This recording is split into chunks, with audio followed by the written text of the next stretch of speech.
The EU just delayed laws to protect kids from online sexual predators over privacy concerns. Here's what you need to know. EU states are divided over a controversial plan that could force tech firms here to scan pictures, videos and links for evidence of child sexual abuse. One of the countries against the proposed laws, Germany. These children's rights campaigners are furious.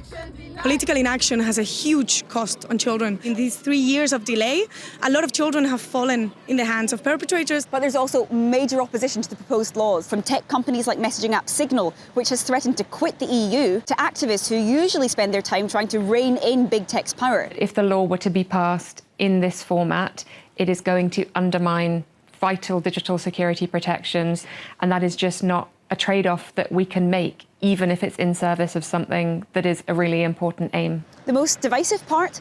Platforms that use encryption, that's the technical promise that your message won't be seen by anyone it's not intended for, will also have to screen some content. The European Commission says that's crucial for catching abusers who exploit and groom children online. But end-to-end encryption is also seen as something sacred on this privacy-conscious continent. Experts are split on whether the technology to back up these laws even exists in a safe form. And now the law's supporters are warning of a looming legal vacuum. Efforts to tweak the EU proposal by restricting which content can be scanned when have failed to convince more sceptical EU states like Germany. But even if enough countries do eventually get on board, it would take years before the final legislation would be agreed and kick in. So, no, the EU isn't about to start reading your text, but decision makers here are still puzzling over how to balance privacy and child protection.